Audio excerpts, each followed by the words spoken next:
ડેડિયાપાડાના ધારાસભ્ય ચૈતર વસાવા સાથે જોડાયેલા કથિત 75 લાખના તોડના પ્રયાસના મુદ્દાએ બીતેલા એક મહિનામાં સમગ્ર ગુજરાતના રાજકારણમાં ખૂબ ચર્ચા જગાવી હતી. આ વિવાદ ત્યારે સામે આવ્યો જ્યારે ભરૂચના સાંસદ મનસુખ વસાવાએ મીડિયા સામે આ વાતનો ઘટસ્ફોટ કર્યો. વૈષ્ણવજન તો તેને કહીએ જે પીડ પરાઈ જાનાને રે.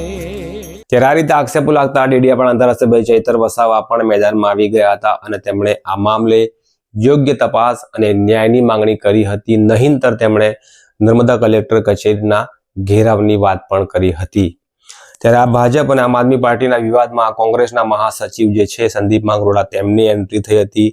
તેમણે ગુજરાત વિધાનસભાના અધ્યક્ષને પત્ર લખીને માંગણી કરી કે આ મુદ્દે એસઆઈટીની રચના કરવામાં આવી અને આજે આક્ષેપ પ્રતિ આક્ષેપો થઈ રહ્યા છે તેમાં યોગ્ય તપાસ થાય.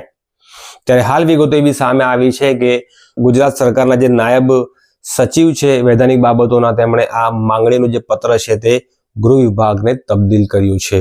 ત્યારે આ મુદ્દે વધુ વિગતો માટે અમે ગુજરાત કોંગ્રેસના મહાસચિવ સંદીપ માંગરોળા સાથે ટેલિફોનિક વાતચીત કરી છે. તેમનું શું કહેવું છે જુઓ આ વિડીયોમાં. છેલ્લા ઘણા સમયથી ભરૂચના સંસદ સભ્ય મનસુખભાઈ વસાવા અને ડેડિયાપાડાના ધારાસભ્ય ચૈતરભાઈ વસાવા આ બંને આદિવાસી નેતાઓ આ વિસ્તારના આદિવાસી સમાજના લોકોને ભ્રમિત કરવાનું કામ કરી રહેલા છે. ખાસ કરીને 75 લાખ રૂપિયાની જે લાંચનો જે મુદ્દો છે એ મુદ્દા ઉપર મનસુખભાઈ વસાવાએ ખાસ કરીને ચૈતરભાઈ વસાવા ઉપર જે આક્ષેપ કરેલા હતા અને ત્યારબાદ કલેક્ટર નર્મદાએ એ બાબતનું ખંડન કર્યું અને ત્યારબાદ જ્યારે મનસુખભાઈ વસાવા કલેક્ટર નર્મદાની પાસે રૂબરૂ જઈ અને આ બાબતે ખુલાસો માંગ્યો ત્યારે એમણે એ વાતનો સ્વીકાર પણ કર્યો. ત્યારે કલેક્ટર જેવા વ્યક્તિ કે જે આ હોદ્દા ઉપર બેસીને ડબલ વાત કરતા હોય ત્યારે શંકા ઊભી થાય છે. બરાબર. અને એ શંકાને આધારે સરકારશ્રીમાં મેં વિનંતી કરી કે આ બાબત ખૂબ ગંભીર છે અને એની સીટ દ્વારા તપાસ થવી જોઈએ. પરંતુ સરકાર જે છે એ સરકાર પણ સીટની તપાસ કરવાને માટે તૈયાર હોય એવું લાગતું નથી.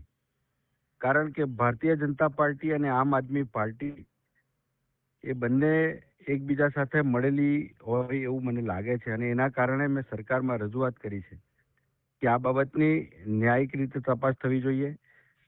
જેના ઉપર આરોપ લાગ્યા છે એ ડેડિયાપાડાના ધારાસભ્ય છે અને ધારાસભ્ય તરીકે વિધાનસભાના અધ્યક્ષ છે તો એમણે આ વાતની સંજ્ઞાન લેવી જોઈએ અને એથિક્સ કમિટી છે એ એથિક્સ કમિટીને આની તપાસ માટેના આદેશ કરવા જોઈએ.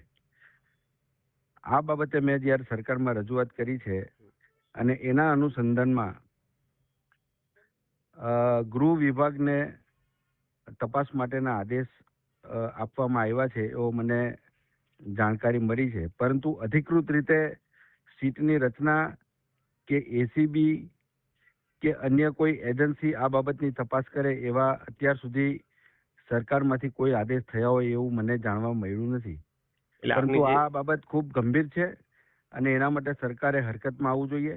એક બાજુ મનસુખભાઈ વસાવા સંસદ સભ્ય તરીકે એમ કહેતા હોય કે 75 લાખ રૂપિયાની લાંચનો મુદ્દો જો સરકાર તપાસ નહીં કરાવે તો હું સંસદ સભ્ય તરીકે અને ભારતીય જનતા પાર્ટીમાંથી રાજીનામું આપી દઈશ.